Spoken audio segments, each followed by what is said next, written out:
presenting our work on setting some limits on scalar field dark matter using a gravitational wave detector. You will note that there's the word direct there, and that I'm presenting in the direct detection session.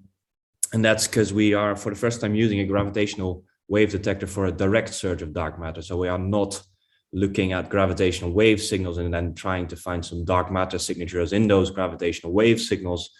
We're really interested in trying to find a dark matter interacting directly with our gravitational wave detector. And we're doing that work with the German gravitational wave detector in Hanover at the GEO600 Institute. And we are also working with some people in Glasgow.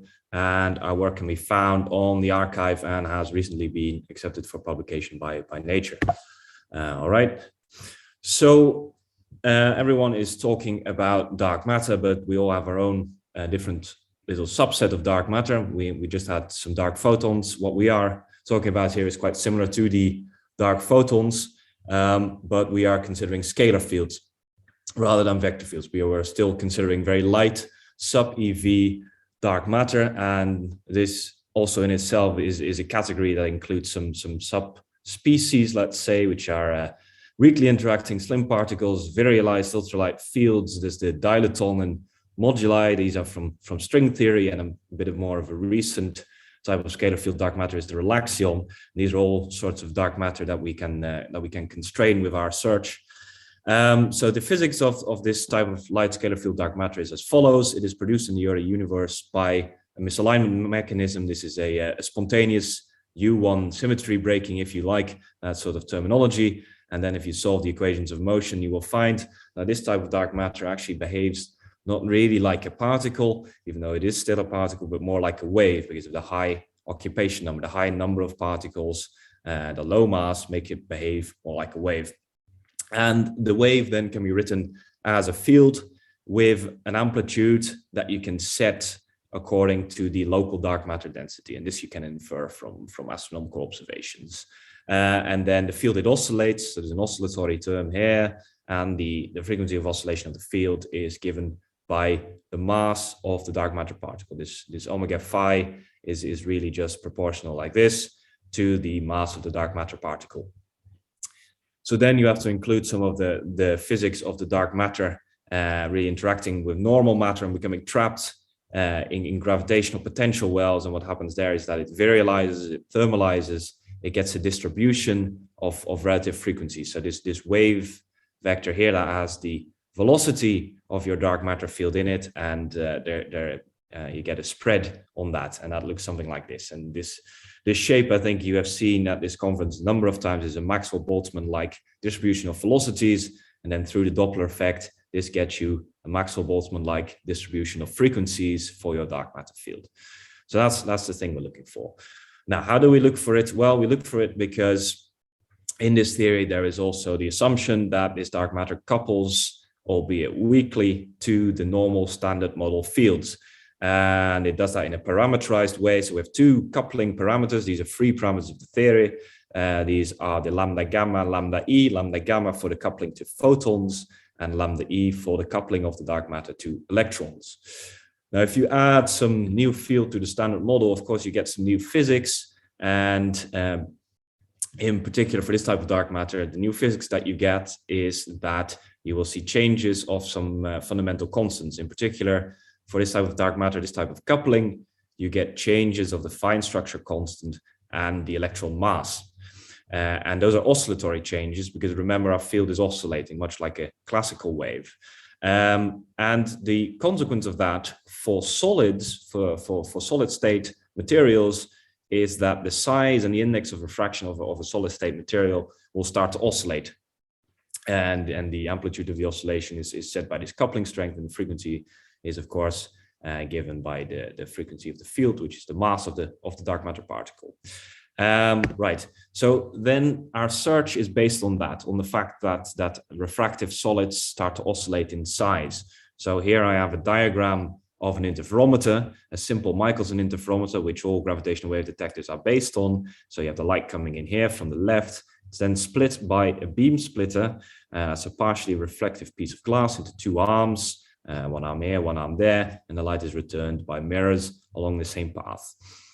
Now, in the presence of this dark matter field, these refractive solids, the beam splitter and the mirror, they're going to oscillate in size and index of refraction.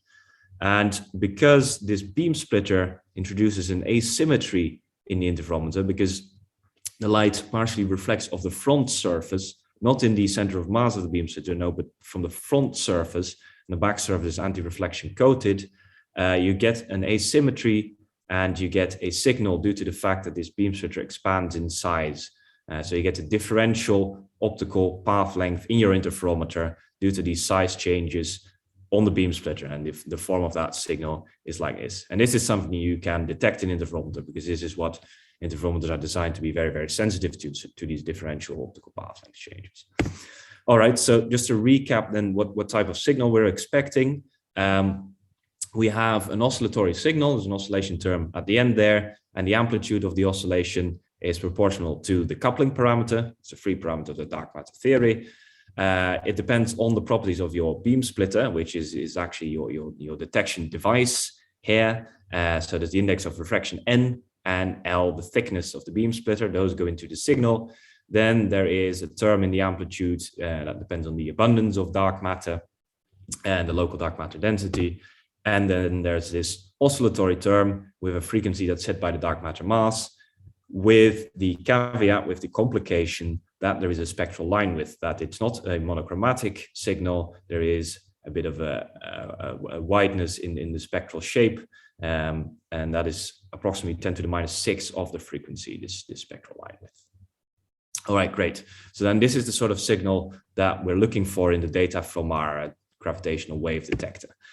And actually, to look for that signal in the data, we developed a bit of an optimized data search algorithm, because this signal is pseudo-coherent, it's quasi-monochromatic, it's not quite a sine wave. We can't do a simple Fourier transform because those only work perfectly for perfect sine waves. It has this spectral broadening. So that means that if you take an integration time for your Fourier transform that exceeds the coherence time of your dark matter signal, you start to cancel out your signal, because on average, after a coherence time, your dark matter signal is out of phase with itself. So what you have to do, and we showed this here with some simulated signals, if you look at the blue curve, what you have to do is take the length of your Fourier transform to be equal to the coherence time of your dark matter signal. And in the frequency domain, that is the same thing as saying that you want your bin width of your discrete spectrum to be equal to the line width of your dark matter. So that is what we did. We tuned the bin width at every frequency to be equal to the line width of the dark matter signal. And then you get a spectrum. More.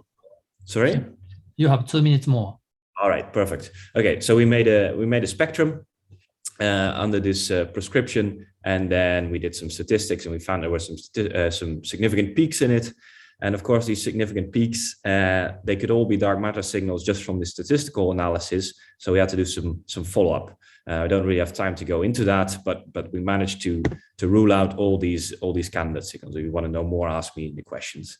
And then when we found that all the candidate signals were ruled out from our analysis, then we can set some constraints on the dark matter field, because we didn't find it, so therefore it cannot exist with certain parameters. And here you see in the plot the constraints we set in green.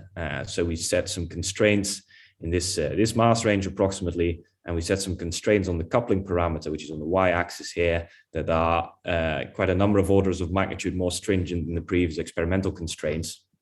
And we also exceeded the fifth force equivalence principle constraints, which are usually the best. Just very briefly, I will close by saying that there is some future of using this methodology to set more constraints. Already, some co-located interferometers at Fermilab were using the same prescription to set some constraints here in red. My colleague Lorenzo Aiello spoke about that yesterday. You can find his paper. And in Cardiff here, where I am, we will also be building some interferometers, and we would be able to set constraints. That's it for me. Thank you very much for listening.